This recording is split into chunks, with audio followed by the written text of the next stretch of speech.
اب یہ میدان حشر کا نقشہ ہے، اور اس کے ساتھ ایک ہانکنے والا ہے اور ایک گواہ ہے، دو فرشتے ہوں گے۔ اندازہ یہ ہوتا ہے کہ ایک جو ہے وہ دھکیل رہا ہے تاکہ کوئی دائیں بائیں نہ ہو سکے میدان حشر کی طرف، ایک اس کے ساتھ وہ ہے جو گواہ ہے، اعمال نامہ اس کے پاس ہوگا، ریکارڈ اس کے پاس ہے۔ لقد كنت في غفلة من هذا، تو آج اس دن سے تو غفلت میں رہا۔ فكشفنا عنك غطاءك، تو ہم نے تیری آنکھوں پر سے پردے ہٹا دیے۔ فبصرك اليوم حديد، تو آج تیری نگاہ جو ہے بہت تیز ہے، بڑی فولادی نگاہ ہے، ہر چیز اب تو پر آیا ہے واضح۔ وقال قرینہ ھذا ما لدی عتید، اور کہا اس کے ساتھی نے، قرین نے، کہ یہ ہے وہ کہ جو میری تحویل میں تھا، یہ حاضر ہے۔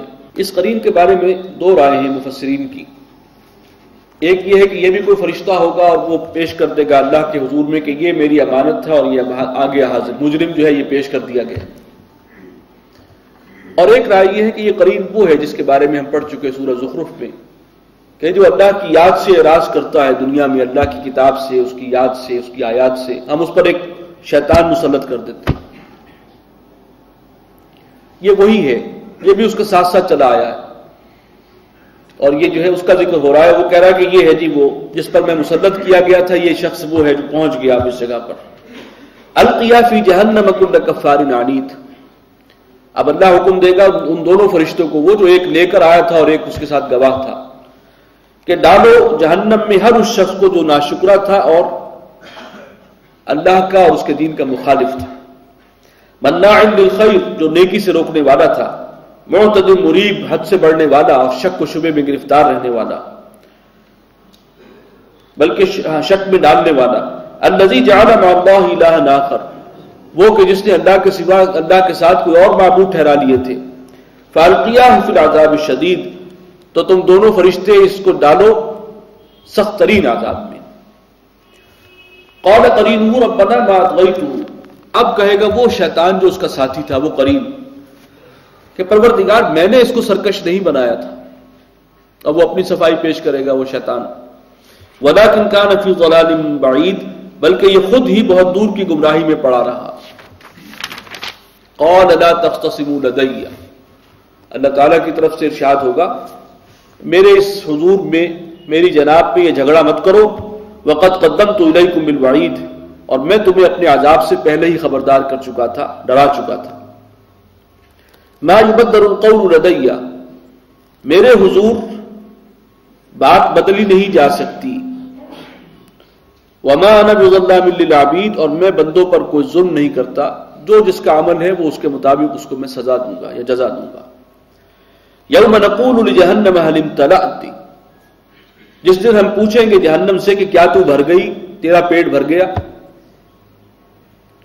وتقول هل من مزید، اور وہ کہے گی هل من مزید، کچھ اور بھی ہے، یعنی وہ تو اور کے لیے بھی بےتاب ہے۔ وَأُزْلِفَتِ الْجَنَّةُ لِلْمُتَّقِينَ، اور جنت قریب لے آئی جائے گی متقین کے، اللہ سے ڈرنے والوں کے، غیر بعید، کچھ زیادہ دور نہیں ہوگی۔ هَذَا مَا تُوعَدُونَ لِكُلِّ أَوَّابٍ حَفِيظٍ، یہ ہے وہ جس کا وعدہ تم سے کیا گیا تھا، اور یہ ہر اس شخص کو ملے گی جو اللہ کی طرف رجوع کرنے والا، توبہ کرنے والا اور حفیظ تھا، حدود الہی کا پابند تھا، اللہ کی شریعت، اللہ کے احکامات کا پابند تھا۔ من خشی الرحمن بالغیب، جو رحمان سے ڈرتا رہا غیب میں ہوتے ہوئے، وجاء بقلب منیب، اور آیا ہے ایک رجوع کرنے والا دل لے کر، کچھ بھی خطا ہو گئی فوراً اللہ کی جناب میں رجوع کیا، جو اللہ سے تعلق، ذکر اللہ، اللہ کی کتاب کا پڑھنا، قرآن کا پڑھنا، یہ ہے جس کا ایک مزاج تھا۔ ادخلوها بسلام، حکم ہوگا کہ داخل ہو جاؤ سلامتی کے ساتھ اس جنت میں۔ ذالک یوم الخلود، اور یہ دن ہے اب ہمیشگی کا، یہ اب ختم نہیں ہوگا معاملہ، جو اب اس دن جو فیصلہ ہوا، جس کا جو مقام ہے وہ ہمیشہ کے لیے۔ لہم ما یشاءون فیہا ولدینا مزید، ان کے لیے وہ سب کچھ ہوگا جو وہ چاہیں گے اس میں، اور ہمارے پاس اور بھی ہے۔ وہ جو ان کی تخیل کی رسائی جہاں تک نہیں ہے، ہم وہ بھی ان کو عطا کریں گے، مانگیں گے تو وہی جو جہاں تک ان کا اپنا ذہن جائے گا، لیکن ہم اور بھی دیں گے۔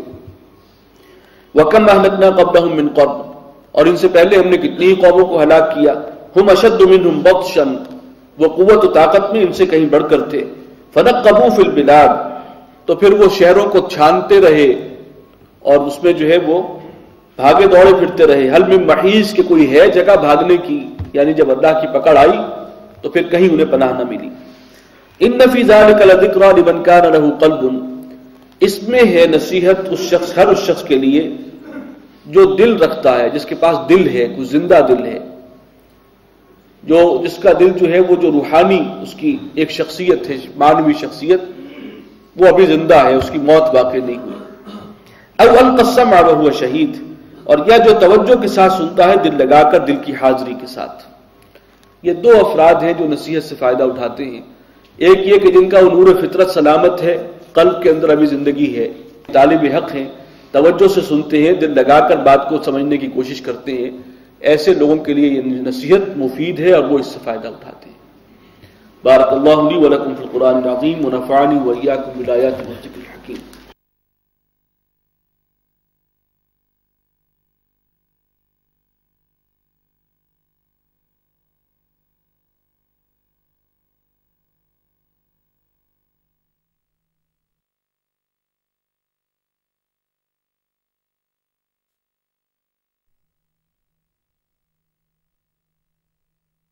بسم اللہ الرحمن الرحیم وَلَقَدْ يَسَّرْنَا الْقُرْآنَ لِلذِّكْرِ فَهَلْ مِن مُّدَّكِرٍ.